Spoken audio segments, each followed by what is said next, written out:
Nationwide.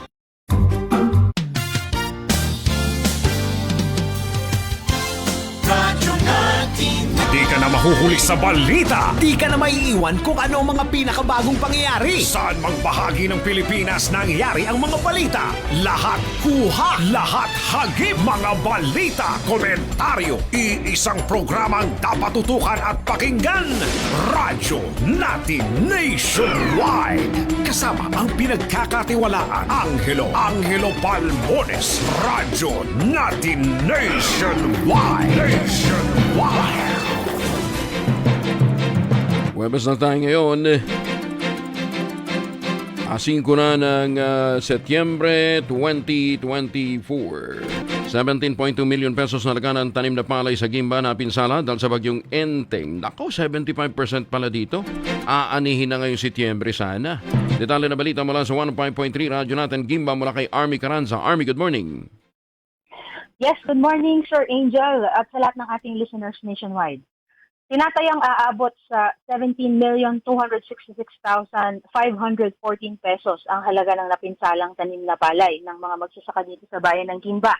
Ito ay batay sa partial damage report na iniulat ng Municipal Agriculture Office sa ginanap na assessment kahapon ng umaga, September 4, ng mga department heads at ni Municipal Mayor Jesulito Galapon sa epekto ng bagyong Enteng. Ayon kay Municipal Agriculturist Lida Lanuza, nakapagtala ng damages sa mahigit 600 magsasaka mula sa 28 barangay. Sa kasagsagan kasi ng bagyong Enteng, umaga ng September 3, ektaryang palayan ang lumubog sa tubig dahil umapaw ang mga ilog. At marami ding dumapa ang tanim dahil sa lakas ng hangin dala nito. Sa datos ng MAU, mahigit 22% ang yield loss o magiging kabawasan sa ani ng mga farmers na apektado sa kabuuan. Katumbas ng halos 16,000 kaban ng palay ito, tumitimbang ng nasa 800 metric tons. Ang mga barangay na may pinakamalaking pinsala ay ang Malaksak, Agkano at Kaingin-Tabing Ilog, na nagtala ng 2 hanggang 3 milyong pisong halaga ng mga damage. Bawat isa yan, Sir Angel. Sa mga napinsalang pananim, 75% rito ay nasa maturity stage na at aanihin na sana ngayong buwan ng Setyembre. Isa sa mga magsasakang malaki ang naging panghihinayang ay si Ginoong Ponciano Labiano ng Sitio Dalaydayan sa Barangay Manaksak. Nagmistula kasing ilog ang nasa mahigit 1 ektarya niyang palayan, maging ang mga katabing sakahan dito. At hindi niya matitiyak kung ito ay makaka-recover pa. Magsasagawa pa ng monitoring ang MAU Gimba hanggang ngayong araw para sa kanilang progress report. Pagkatapos ay magsusumiti na ng final report sa regional office. Wala pang maibigay na impormasyon sa maaaring maging intervensyon ng ahensya sa labis na naapektuhan ng bagyo. Samantala, Sir Angel, nagtala naman ng Municipal Social Welfare Development Office o MSWDO dito sa Gimba ng nasa 1,600 pamilya o humigit kumulang 4,000 individual na apektado rin ng pagbaha sa 8 barangay dito sa Gimba. Nagtala dito ng 2 nasirang tahanan at 5 pamilya rin ng kasalukuyang nasa evacuation center. Nakapaghanda lamang ang LGU ng nasa 500 food packs at hygiene kits na nagkakahalaga ng 750,000 mula yan sa stockpile para sa mga ganitong kalamidad.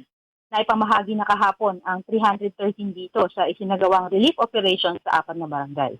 Ang kakulangan na mahigit 1,000 relief packs ay lalaanan ng pondo sa pamamagitan ng pagbaba ng supplemental budget para sa agarang pag-aproba ng Sangguniang Bayan. Ayon kay Mayor Galapon, ang ire-request na budget ay para sa kakulangan at para sa karagdagang stock o buffer din pang-antabay kung may darating pang sakuna. Sir Angel, kahit nakararanas pa rin ng bagamat mahina pero tuloy-tuloy na pag-ulan dahil sa habagat, hindi na nagdeklara ng suspensyon ng klase dito sa Gimba simula kahapon. Wala ring mga naitalang eskwelahang binaha o napinsala ayon sa mga school district supervisors. Ang mga rural health units naman ay nagpamahagi na ng doxycycline sa mga barangay na binaha upang makaiwas sa sakit na leptospirosis.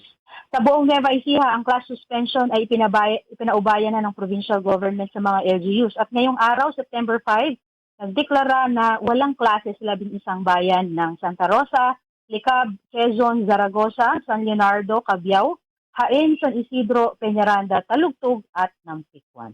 At yan ang balita sa oras na ito mula sa Radyo natin 105.3 Gimba Nueva Ecija. Ito po si Army Caranza nagbabalita para sa Radyo natin Nationwide. Maraming salamat, Army. Radyo natin nationwide. Nationwide. 52 makalipas ang alas 7. Radyo natin nationwide.